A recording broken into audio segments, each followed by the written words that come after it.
வணக்கம். இன்று கழுத்தெலும்பு தேய்மானம், டிஸ்க் பல்ஜி, டிஸ்க் ப்ரொலாப்சம், சர்விக்கல் ரெட்டிகுலோபதி இது போன்ற கழுத்து ரிலேட்டடாக இருக்கக்கூடிய கம்ப்ளைண்ட்ஸை பற்றி தான் பார்க்க போகிறோம். பொதுவாக இனிஷியலாக ஸ்டார்ட் பண்ணும்போது வலி மைல்டாக ரேடிட்டிங் வலி இருக்கும், வண்டி ஓட்டும் போது வலி இருக்கும். தென் ஏதாவது அதிக நேரம் 10 to 12 hours லாங் சிட்டிங் இருக்கும்போதும் ஒரே பொசிஷனில் இருக்கும்போதும் கழுத்து வலி ஏற்படும். தென் பைக் ஓட்டும்போது ஃபார்வர்ட் பெண்ட் பண்ணி ஓட்டக்கூடிய வண்டிகள் அதிகமாக ஓட்டும் போதும் இந்த கழுத்து வலி வருவதற்கான வாய்ப்புகள் உண்டு ஆரம்பத்தில். ஸோ இதுக்கான சிகிச்சை எடுக்காமல் விடும்போது நாளடைவில் சம்டைம்ஸில் கிடினஸ், தலை சுத்தல் இருக்கும், வாமிட்டிங் இருக்கும்.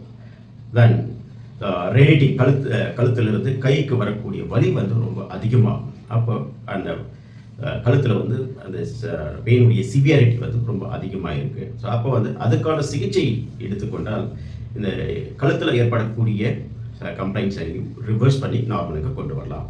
அப்போது இன்டகிரேட்டிவ் மெடிசனாக எடுக்கும்போது ரிவர்ஸ் பண்ணி எப்படி disk bulge, disk prolapse, compression அல்லது ரெட்டிகுலோபதி இருந்தால் ஒரு சில கண்டிஷனில் குணப்படுத்த முடியாது என்ற நிலையிலையும் இன்டகிரேட்டிவ் மெடிசனில் ரிவர்ஸ் பண்ணி நார்மலுக்கு கொண்டு வரலாம்.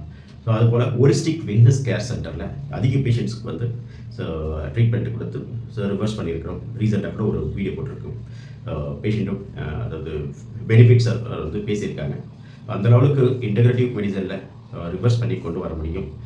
நேச்சுரோபதி சிகிச்சையில் குறிப்பாக அக்குபஞ்சர் சிகிச்சை, கைரோப்ராக்டிக், வர்ம தெரப்பி, ஸ்பைனல் டீகம்ப்ரெஷன் தெரப்பி இது போன்ற இன்டகிரேட்டிவ் மெடிசன் மூலம் ரிவர்ஸ் பண்ணி நார்மலுக்கு கொண்டு வர முடியும்.